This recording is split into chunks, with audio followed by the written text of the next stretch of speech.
Welcome to Off Leash and Unfiltered. Trigger warning, I'm Katie Pepe, delivering the truth in dog training.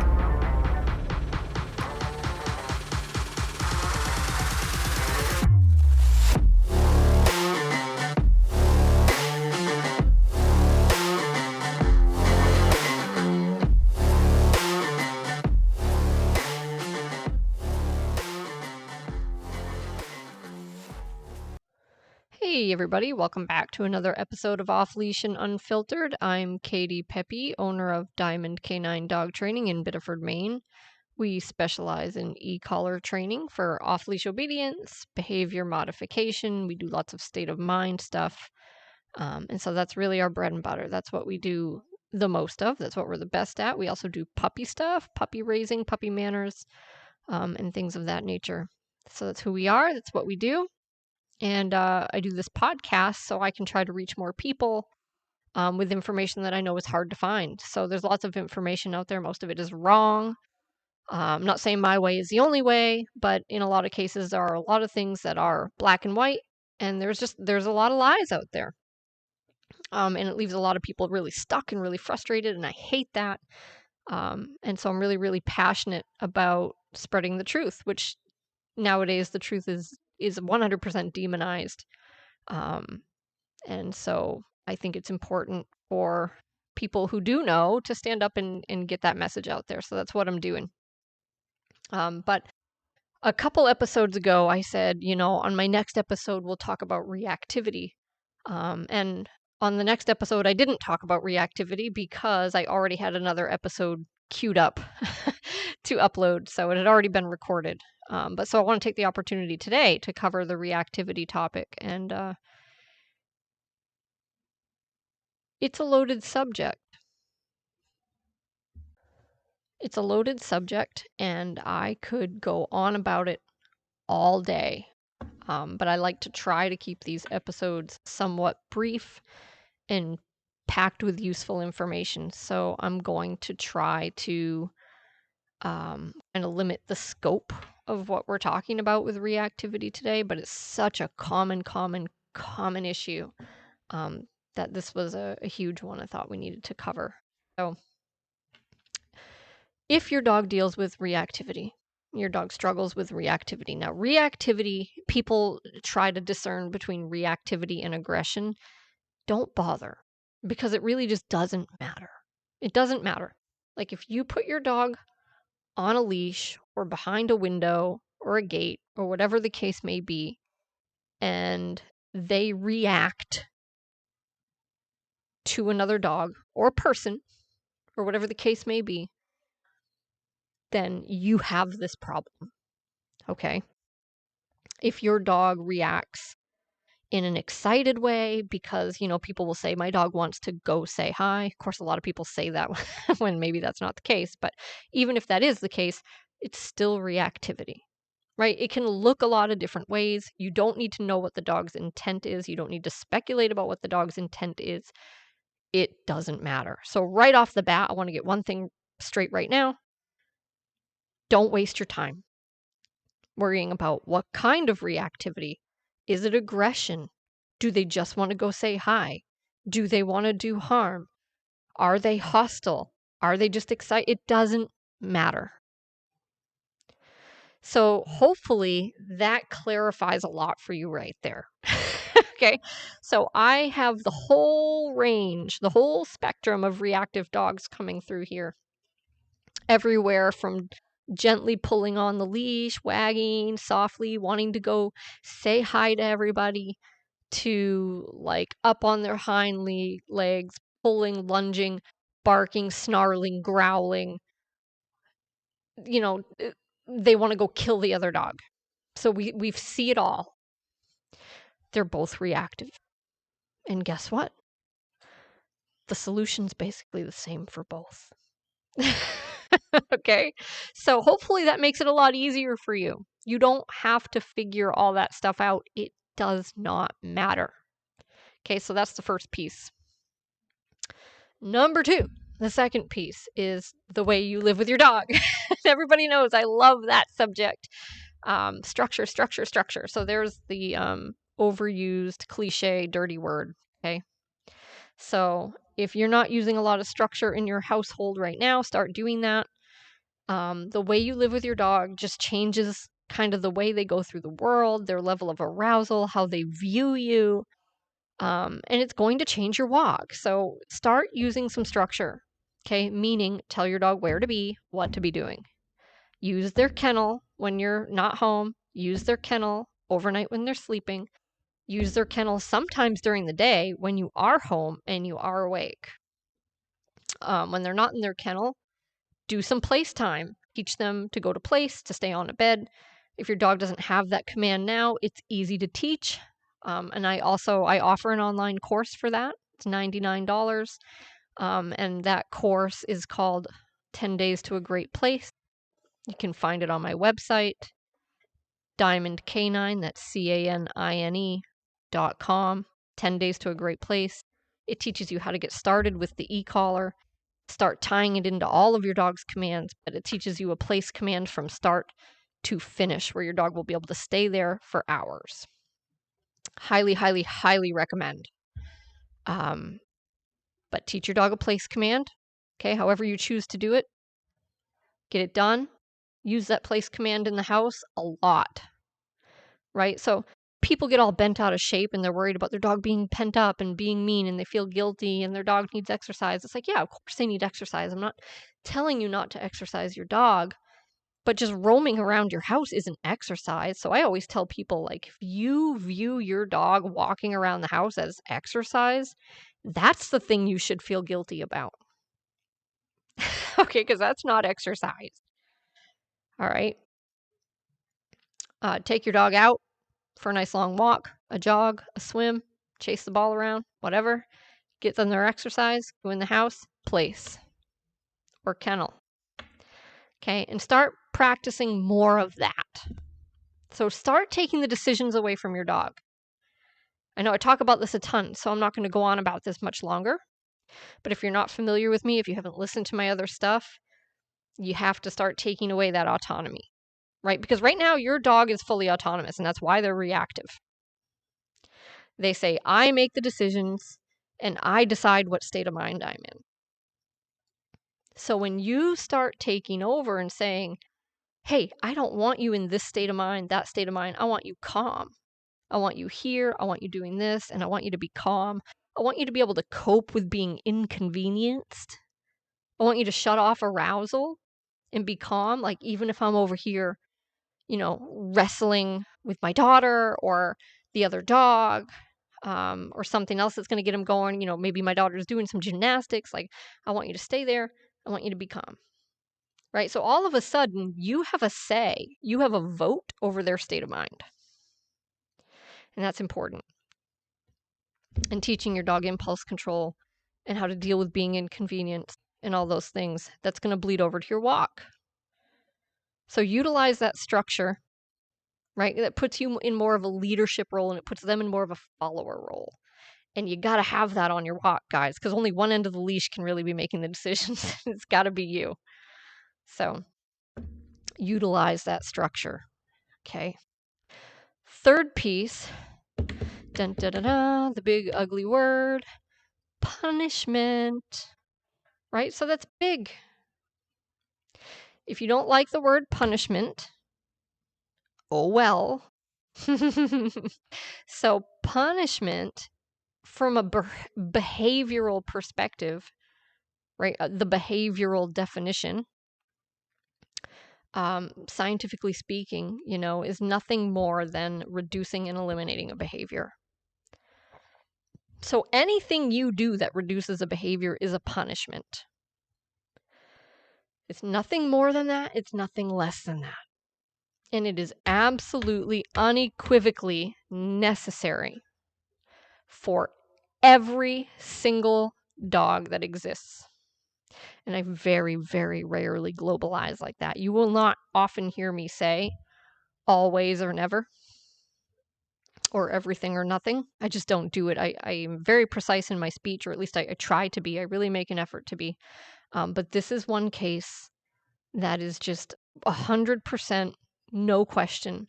Punishment is necessary for every single dog if you want to create reliable behavior. So I don't care how good your dog is. If you want anything that dog knows to become truly reliable, you will have to use punishment to make that so. Otherwise, you're just in a tug of war with the environment. And even if you usually win over the environment, something will come along where you don't. Okay, so punishment is necessary. But especially, there shouldn't even be any question if we're talking about a reactive dog. So if you have a reactive dog, that reactivity will absolutely need to be punished. And guess what? I'm going to tell you how to do that. So I'm going to recommend 2 pieces of equipment that I recommend all the time and that we use on 99% of the dogs that come through here. I'm going to recommend a prong collar. Okay, I have videos on this on my YouTube channel. Go to Diamond K9 Dog Training. Just the letter K, the number 9 in that case. And I think you can also just Google my name, Kati Peppy, P-E-P-P-E, and it will come up. But we've got videos showing you how to select a prong collar, size a prong collar, get it fitted to your dog properly, and how to use it. So watch these videos. And there's lots of other great videos out there from other trainers as well. Okay, but I recommend the Herm Sprenger prong collar most of the time. And they sell some really big ones, guys. So don't go out and get like a 4mm prong collar. I mean, these things are huge. They're for like silverback gorillas or something, I always say. Like they're just giant. So I like to actually use the smallest one I can get away with. And the smallest one that we usually use is a 2.25. So if you even just go on Amazon and you look at the prong collars, look for Herm Sprenger, and you're going to see the 2.25, which is a fairly small prong collar. It's a thinner gauge of metal, and I would use that probably on dogs that are like 40-ish pounds or less. Now, some dogs bigger than that can use them. If you have like a taller, slender dog with a slender neck, they might get away with using a smaller one, and I will do that when I can. So I have like some like female Dobermans that are pretty big dogs, but they're very svelte, and that thin collar does just fine on them. But most of the time we're using that on dogs that are like 40 pounds or less. And then if you have a larger breed dog, get a 3mm. Okay, they also sell a 3.2. It's okay. It's not my preference. Again, I like them to be as small as possible. So a 3mm, and that's what we're using on most of the large breed dogs and extra large breed dogs. I almost never use anything bigger than a 3.0. Okay. And then you have to size it properly, so it shouldn't be loose, it shouldn't be hanging down, it shouldn't be a necklace, it should be nice and snug. It should be up at the top of the neck. And then you got to learn how to handle your leash. Watch some videos. Leash handling with a prong collar is critical. Not because you're going to screw up your dog, okay? Not because you're going to do anything terrible to them. You're not. The collar is very safe. The tips are blunt. They are not sharp. It doesn't do half the crap that everyone out there says it does. You're not going to hurt your dog on it. You'd have to fling them to the moon. I mean, seriously. But it does put like a little microphone on the end of your leash so your dog can actually hear what you're saying with your leash now. And that's so important, guys. But you got to know how to handle your leash. Otherwise, your language is still going to be inefficient with your dog, okay? Your physical language. So you need to learn how to use leash pressure and leash pops to influence behavior. And when you're not doing one of those two things, if you're not using pressure and you're not using pops, then your leash needs to be loose, right? Because that's the whole point in the prong collar. If you have a tight leash, the prong collar is engaged. And so then it becomes meaningless, right? We need that collar to be disengaged most of the time. And then when you want to say something to your dog, it becomes engaged. So it becomes a really effective communication tool and a great way to influence behavior, both increase and decrease behaviors, depending on how you're using it. Okay? So get a prong collar. Get an e-collar. So some reactive dogs, if your dog is at the softer end of the spectrum, where they're more mild, you might not need the e-collar for this. You might be able to get away with using a good leash pop. You got to learn how to do it, right? So put it on a stuffed dog or something and practice. Watch some videos. And the second your dog sees another dog and their little ears perk up, I want you to say no, firm leash pop. Okay? You can adjust your intensity based on what your dog says they care about, right? So if you have a super, super sensitive dog, maybe you just need a little wrist flick. But that's pretty uncommon with reactivity. Even the mildly reactive dogs, they get so excited when they see another dog that you usually will have to be a little firmer. And for some dogs, you're going to have to be very, very firm. Okay, so I don't know you. I don't know your dog. So you got to navigate some of this yourself. But again, don't be afraid of it. You're not going to hurt your dog giving him a leash pop. Okay, but your goal in that moment is to say no when they look at the dog that way. You cannot let them stare at that dog. You especially cannot let them stare at that dog with their ears up, their forehead wrinkled, and their eyes getting big. They cannot look at dogs with excitement. So you have to understand that, because if you wait until your dog starts reacting, you are missing the boat. Okay? You're missing the boat. And then it gets a lot harder. So this is all way easier if you catch it super, super early and you tell them right when they start looking at that dog or person with the excitement, no. That's when you say no. You follow that no with a correction, which if you just have a prong collar will be a firm leash pop. Okay, and you might have to do that more than once. You're not going to just do it once and then your dog walks by with no problem. I mean, maybe they will. That'd be great. Good for you. But most dogs won't. They're going to keep trying to go back to staring and getting excited. And you're going to have to tell them no again and pop it a little firmer. Okay? So your job is to not give up, right? Because that's what people do. They give up. They tell their dog once and then they're like, oh, well, I can't stop him. Oh, well, he went back to staring. I guess it didn't work. It's like, oh, well, it didn't work because you gave up. Okay, so don't be a weenie. Tell your dog, no, like you make the decision. You're driving the bus. So lots of times I get dogs in where people are afraid to take their dog places and do things with them, right? And sometimes that's warranted.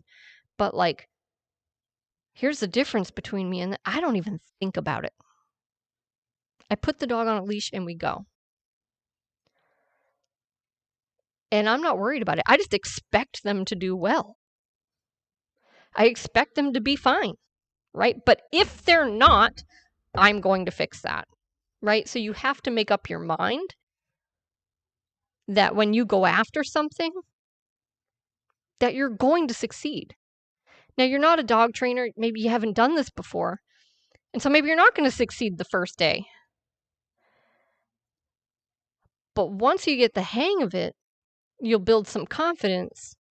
And then you got to get into the mindset that if my dog reacts to another dog, I'm going to tell him no. I'm going to stop it. I'm going to control it. I have a new tool in my toolbox and I make this decision. That is not how we react to other dogs. That is not how we walk by other dogs. So I'm going to be confident. I'm going to put my dog on a prong collar and a leash. I'm going to have the leash loose.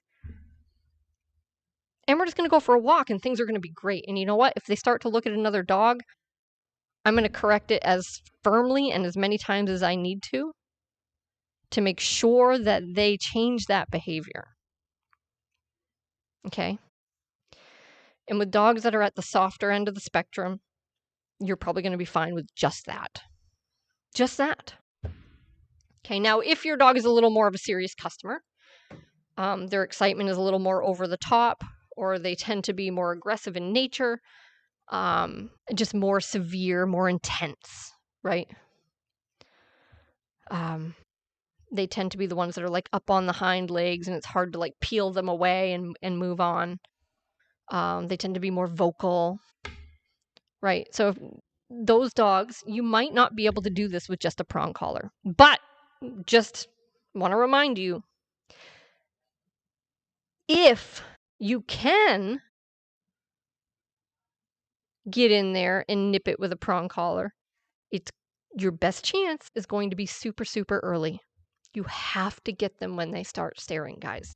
So most people let their dogs stare way too long. You only have a second, like literally a second.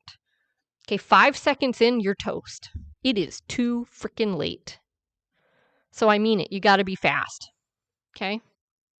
Say no first, follow it with a correction. Adjust your intensity up if it doesn't work. Be firm. Okay? The other dogs, you're going to do the same exact thing, but use an e-collar. Get an e-collar from e-collar technologies. I don't recommend other e-collars. It's not that they won't work. This is just the one that I use. Any of their models are great. Now, in this case, we're just using it for punishment, so you could probably get away with any e-collar. But I would recommend a good quality one. You know, Garmin, Sport Dog, Dogtra, those are all fine too. Some of those models, they don't have the low-level stuff that I like to do for obedience, but we're not talking about obedience here.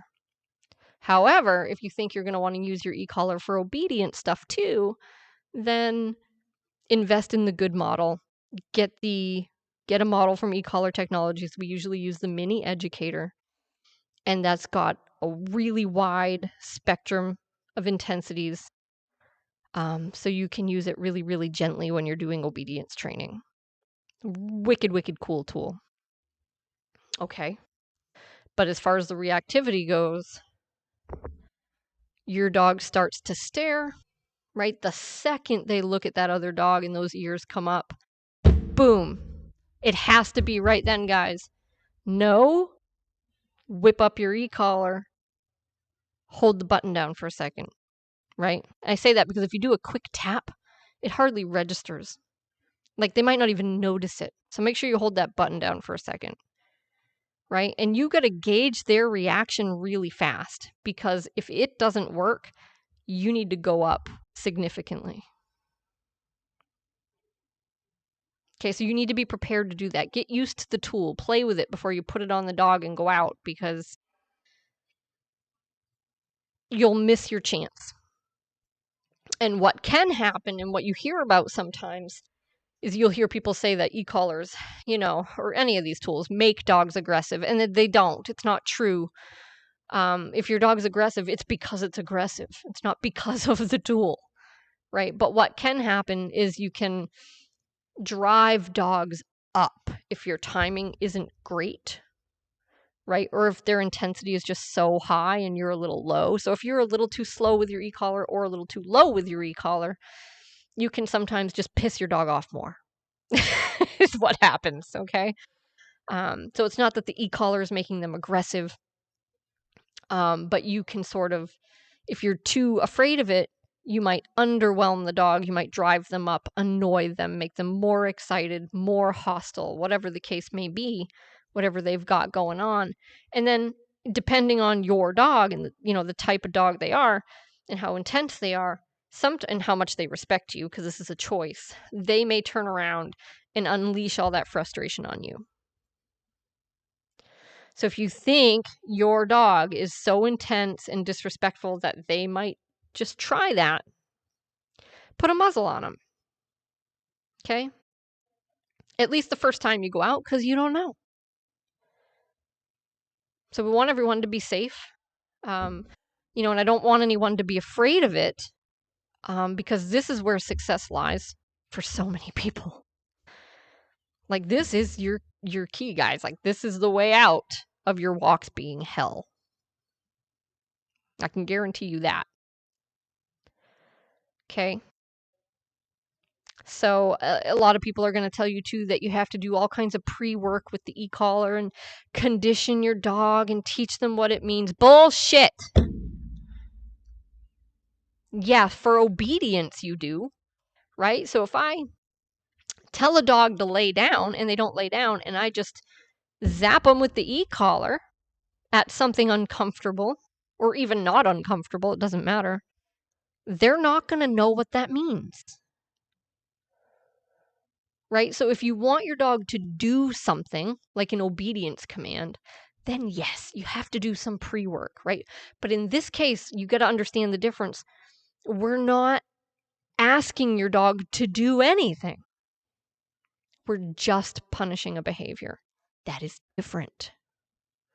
There is a difference between I want you to do something. I want you to carry out an action that takes training. Or don't do that. So don't do that is actually much, much easier. It's much, much simpler. It's only one step of training, which is tying an intolerable consequence to that behavior that they do. So to be crystal clear, you make it really unpleasant to look at dogs like that. You make it really unpleasant to react to dogs. You make it really unpleasant to look at dogs with arousal and excitement. You make it really unpleasant to stare at dogs. If you can do that, so look at it that way, right? Really break it down and make it simple for yourself. Like that is your goal. If you have a highly reactive dog, make it really, really uncomfortable for them to stare at another dog. And don't just give up because you did it once and they look back. Right? If it isn't working, you're probably too low.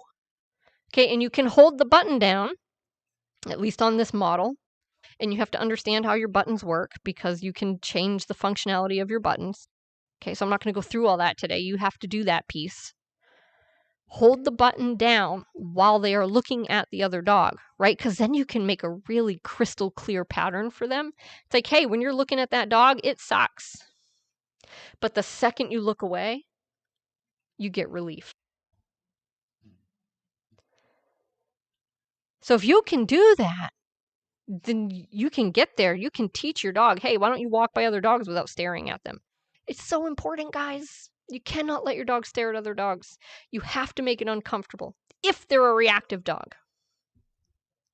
Not that any dog should really be staring because that can't go anywhere good, right? And I don't care how far away the dog is. They could be a football field away. If your dog is looking at them and their ears are perking up, oh, you're losing them. So you better get in there and pull their attention away. Okay, so now that I've gone over the most important pieces, I'm going to give you some little tips with this e-collar correction piece. Number 1, always say no before you push the button. And even with the prong collar, if you're just doing leash pops, always say no before the leash pop. Not during, guys, before. You should say no first. Okay? Second piece, ideally, you can teach your dog what no means before you go out on the walk. Now, people are going to think this is mean and cruel and awful, but it's not. There is a reason we do it, and it's effective, and it will help you, and it will help your dog. In the peace and quiet of your living room, when your dog's being as good as gold, say no, and then go correct them. And do that at least a couple times. Okay, 2 or 3 times. You can correct them any way you want. It could be a leash pop on the prong collar. It could be a bonk with a rolled up cotton towel. It could be a higher level e-collar correction. Any of these are fine as long as they are very unpleasant. Okay, you don't need to put your e-collar on 100. We don't need your dog to hit the ceiling. You don't need to light them up like the 4th of July. But you want to attach something meaningful to your word no, like very meaningful. Okay, so if you understand how dogs learn and how they learn patterns, how everybody does really, you say the word no, right? So that's the first piece. And then you follow it with what you want them to attach to it. So you follow it with an unpleasant correction. Now, guess what's going to happen if you do that? You're going to go out in the world on your walk. Your dog's going to see another dog or person or whatever they react to, and their little ears are going to come up and their eyes are going to start to get big, and you're going to go, no. And hopefully, if you did it correctly and you did it meaningfully, they're going to go, uh-oh. Right? And so in that moment when they go, uh-oh, their arousal comes down. Now, that doesn't mean you don't have to correct them. Yes, you do. Once you say no, you have to correct them. So let me be clear about that. But now your correction's going to work. Okay, so a lot of people go out and their dog's so reactive and they can't get ahead of it. Their corrections are too low, they're too slow, their dog's too intense. But if you teach a good no when there's nothing going on, then when you're out in the world and your dog starts their reactive process, you now can throw that word at them and that will take the arousal down. So now you have an opportunity to get in there and correct them and it works. It's magic. But most people can't do that, guys, because they suck at punishment. Like, I'm sorry, I'm just going to tell you how it is. Like, people suck at punishment. It is absolutely what they are the worst at. Which is why I talk so much about it. It's not because I like it, right? But I see the good that comes out of it, and I see how desperately people need it, and I see how terrible they are at it. So it's what I want to help people with, because it's life-changing for them and their dog, and frankly, it's life-saving. Okay? I have a dog right now in private sessions who slipped his collar and attacked a dog, bit the dog and the person, and she's being sued. And I'll tell you what, after one session where I showed her to do this, he'll walk by another dog and he won't even glance at the other dog. Wouldn't even dream of it. Totally focused on his handler. Such a good boy. Right? He gave someone stitches not that long ago. So it's life-changing. And you need this. Okay? You need this. So listen to it again. Take notes and go out and do it. Lots of good videos out there, but there's also lots of crap out there. So just, be mindful when you're watching someone who's going on and on about how other trainers are heavy-handed and too, militant and, some people say punishment-based, air quotes here, because there's no such thing as punishment-based training. There's just effective training, which will involve both reward and punishment and neutral consequences as well.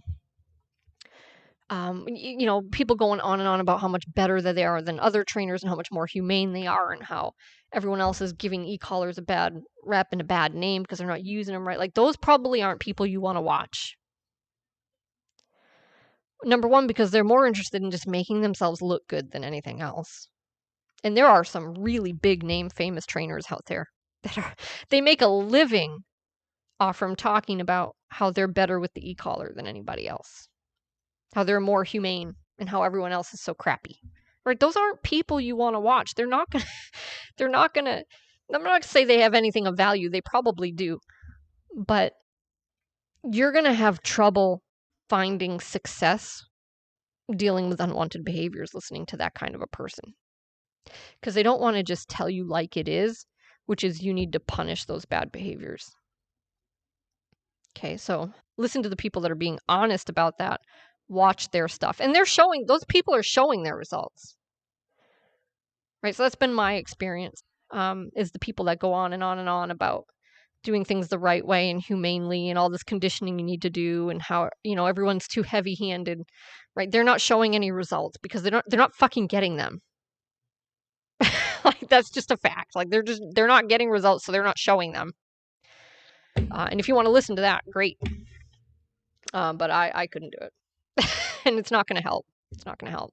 So find some good trainers that show their work, watch their videos, watch my videos. And Try some stuff. So don't be terrified of it. You're not going to screw up your dog. Even if you do mess something up, it's fixable, guys. Okay, don't worry. Don't worry so much. I'm here to tell you not to worry so much, right? Staying stuck is not a better idea than trying something that you're a little worried about. Staying stuck sucks. The worst case scenario is you go out and you try something and it doesn't work, right? Or let's just say you did create a new problem. So what? It's not going to be any worse than what you have now. And it's not permanent. Nothing's really permanent unless you make it that way because you give up. Okay? So at this point, we've e-collar trained hundreds and hundreds of dogs, right? And I've never had one. And we're not perfect either. We screw things up. And the dogs are fine, guys. Even we make mistakes. The owners go home after private sessions. They make mistakes. Sometimes they make big mistakes. And things are fine. So if you needed to hear that, you've heard it. Okay, so stop sitting on your butt and go nip that reactivity in the bud. And there are some dogs out there that are a lot harder, right? And we've had some of those. For sure. We've had dogs that really struggle with reactivity. And no matter what we do, they still kind of struggle with it. They still need to be kind of managed. But they're pretty rare. Those dogs are pretty rare. Chances are, even if you have a highly reactive dog, you don't have one of those dogs. Okay? You might, but you probably don't. You probably don't. All right, so what else? I think that's it. I don't want to make this episode too long. The only other thing I'll say is, the obedience piece is great. So if you can do that and teach your dog the obedience piece and leverage that, that's wonderful, but that is more of a time investment. But having the accountability for the obedience, it does change the relationship. It does change the way your dog views you. It does change the way they go through the world. It does help them grow impulse control. And so that's a great help when it comes to dealing with reactivity. But even without that, use the structure, guys, that we talked about earlier, and learn how to punish the beginning of the reactivity sequence, right? Before the explosion, catch your dog starting to climb the ladder and punish that. So it looks to the outside world like you're punishing a dog that didn't do anything wrong. And if somebody sees you do that, it might even be a friend or a family member, it could be a stranger, they might ask you what the hell you're doing punishing a dog that didn't do anything. What are you doing to your dog? Because they don't know. Okay, they don't know, they don't get it. And guess what? It's not their fucking business. So you know what your dog is about to do. And you have to have faith in that. You are the one that knows best for your dog. So historically, your dog has told you, I start with this, and then I climb that ladder and I go right off the cliff. Right? And so if you catch that at the beginning, you're not being abusive, you're not being mean, you're not being evil. You just know how to eliminate a behavior. You know how to make your dog better. You know how to help your dog make a different decision. And that's the way you do it. So be prepared for that, because it does look to other people like the dog didn't do anything wrong because they're just starting the sequence. Right? So if everybody around you can tell why you did it, then you probably were way too late, to be honest. Okay, it's got to be early. But hopefully once you do that piece, then you can start, rewarding your dog for better choices. But I do want to say, be careful there, because arousal breeds reactivity. And if you reward your dog and you get excited or you give him food, you're probably going to increase the likelihood of another outburst. So you might be beaming with pride inside when your dog does well, but I'm going to tell you right now, guys, it's not helpful. It's not helpful. Have the party on the inside and just give your dog a very neutral, good, right? And you can have a party after the walk. But if you just passed a dog and your dog finally did well, don't have a party. Keep it low key. You can tell them they're good. Keep it calm. Okay? Not high pitched, not excited. Good. Good boy. Good girl. And that's it. Keep walking. Okay? Have the party later. And then maybe you can advance to more lively praise, but it isn't necessary. Your dog knows what it means. And your dog can tell. Your dog can tell how you're feeling. Your dog can tell what your energy is and what you're thinking. Your dog knows. When you're proud of your dog knows. So don't worry about that. Save the party for afterwards. All right, guys, that's it. I hope this helps you clarify what kind of path you should take to deal with reactivity. So the more you can do, the better. But if you can't do the obedience piece, if you don't have that right now, you can still do the structure piece, the punishment piece, get that reactivity under control, and make your walk light years better than it is now, which is so important because I hate it when people hate their walk. I feel like it's one of the most primal ways we can really bond with our dogs is the walking together. And you should be walking together. It shouldn't be, you're on your own walk or just hanging on for dear life while your dog is out there reacting at people and dogs and embarrassing you and stressing you out. And that's no good. It's no fun for anybody. So if you can do the hard work, do the dirty work and get it behind you and move on to better stuff, man, it's going to do a lot. It's going to do a lot for you and your dog. It's going to do a lot for your relationship. So good luck, guys. Nip that reactivity in the bud. Thanks for joining me today, and I look forward to the next one.